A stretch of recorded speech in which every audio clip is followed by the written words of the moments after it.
Okay, so defensively, you're looking at similar teams offensively. The Vikings are 18th in points per game. They're both around 21 points per game. They outgain us by 60 yards, 354. They're number 11 in the league at yards per game. Uh, they only run the ball 19 times a game. Okay, they have no rushing touchdowns. They're last in the league in both.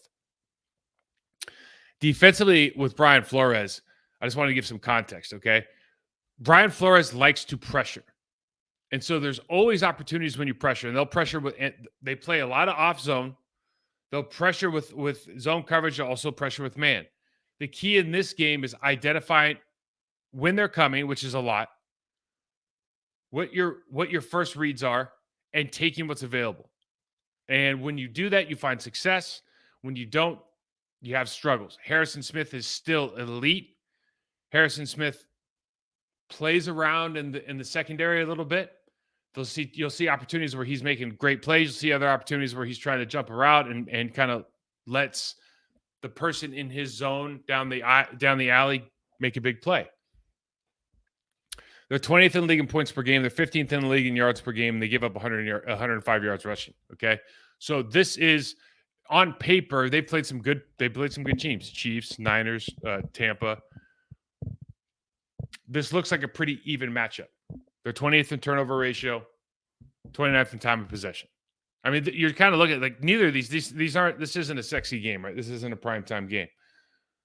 But there's things to be seen here. The first is you got to deal with this pressure. Let me get rid of this overlay. There we go. You got to deal with this pressure. When they pressure, sometimes they play off. See at the top of the screen, they're going to drop. And Ayuk just has a really easy out. You see the leverage that they play.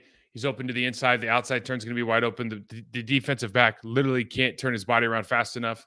So if you can throw on time, the one thing they were talking about on Monday Night Football, if anybody watched over and over again, was just how Brock Purdy throws on time. The anticipation throws that you see a la NCAA football back in the 90s and 2000s. It was all anticipation throws. He does a really good job of that. So that's something I think from Jordan Love's standpoint, you got to really trust your receivers, and that's obviously a problem that we've been talking about. But that's one of those things in this game where you got to make some anticipation throws because of the way they play. You see everybody stacked up here again on the line of scrimmage. Obviously, if you're going to release some tight ends, people are going to be open, but you could be in zero. You could see zero to this week more than you've seen the entire year. A little false start by Juwan Jennings here, but he ends up getting. You see, they're just playing off coverage. When they blitz, they'll play off. They'll try to drop. It's late. What you have to do is you have to be able to have answers fast off the line of scrimmage. This is a problem that plagues the Green Bay Packers as far as being able to read the right hot routes. It happened last week against the Broncos. Happened the week before that. We showed it on tape. You have to understand what your hot routes are. You have to be able to hit them like this. You have to make them pay for putting 9 men, putting 8 men up at the line of scrimmage, even if they're going to drop. The other thing is you have to realize that whether or not your team can block them up or not with the guys that are in the game. That's where the San Francisco 49ers struggled at times. I think that's where the Green Bay Packers would struggle at times. They're rushing 5. Traditional 3-4 defense here. They're rushing 5. And when you're rushing 5, it means you only got 6 in the back. There's opportunities to make plays. And you see how deep their safeties are playing. We got linebackers that read. And they're going to migrate, especially to the tight end position. Kittle had a big game. I think he had 11 catches. But they're going to migrate toward the tight end position. The route combinations here to expect too high in a lot of their routes. They're expecting too high or too high rotations because of the way that the Vikings have shown on tape. So they have answers all over the field for a majority of this game. They bring a cat. We used to call this corner fire, corner cat. And this is what I'm talking about. Purdy just has an answer right now. Ayuk doesn't even go out on his route. He just bubbles out. And you just get a quick 5. They bring all that plus the linebacker. And when you do that, you bring let me go back here.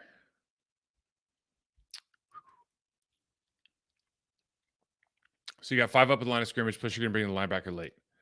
Okay, the Niners run a ton at like 21-12 personnel. All right, so you're going to be in your base pressure a lot. Now, for my money, I'm going to run out of nickel and I'm going to throw out a base as much as I can. I'll go play action out of base. I'll throw out a base. The reason being,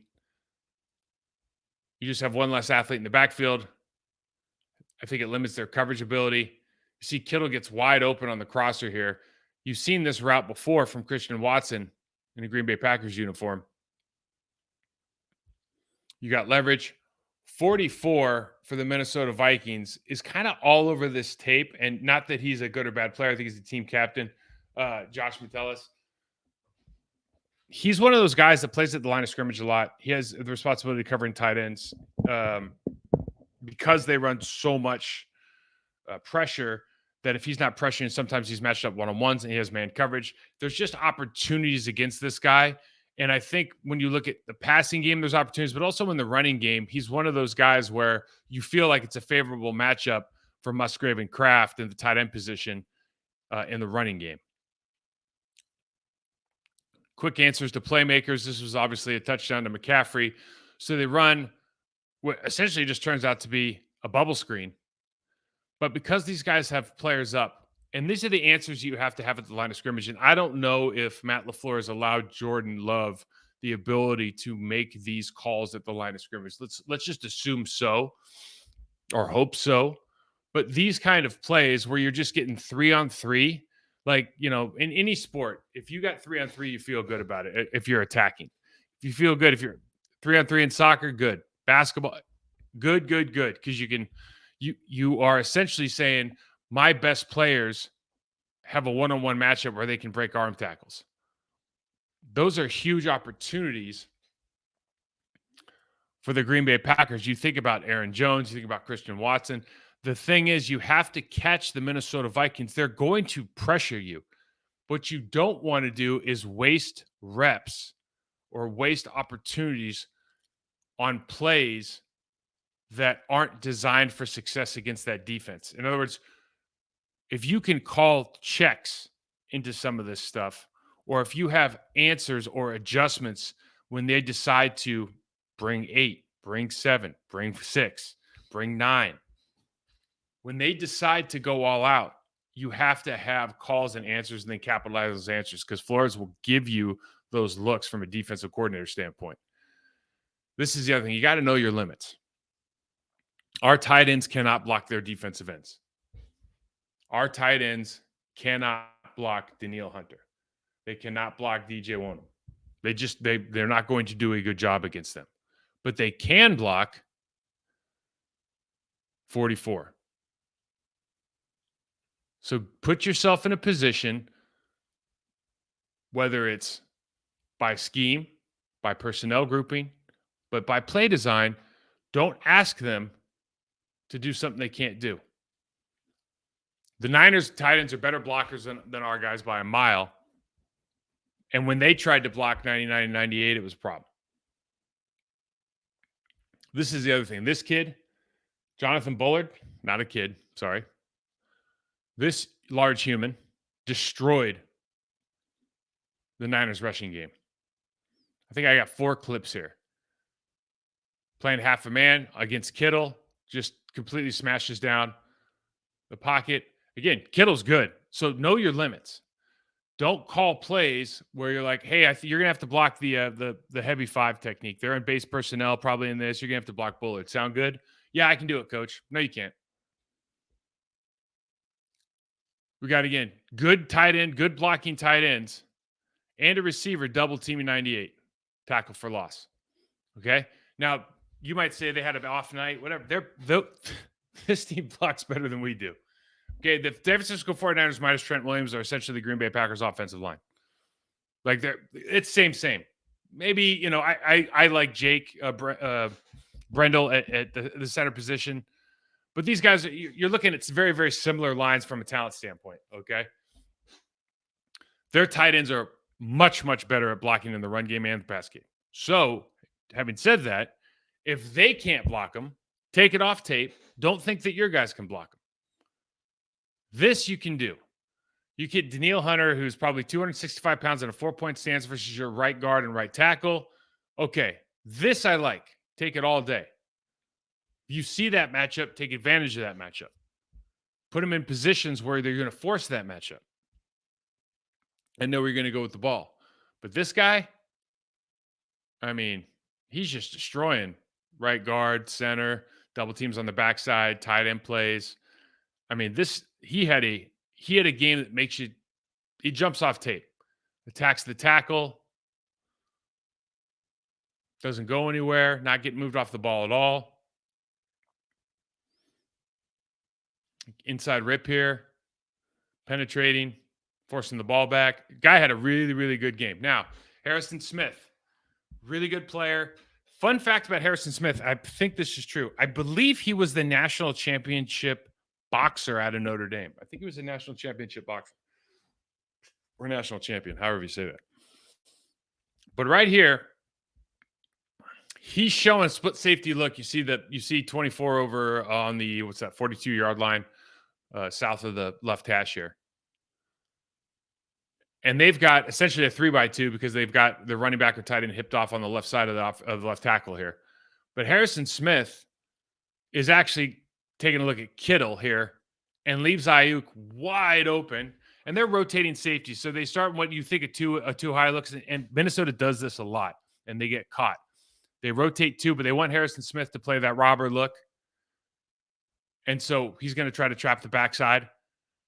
If you play leverage, outside leverage on the far side of the field, that safety has a hard time getting over. We saw the same thing versus the Denver Broncos last week. So those, kind of bending in routes here are open. There are plays to be made. Daniil Hunter, I forgot if he has 8 or 9 sacks. He is the sack leader in the National Football League as of this moment.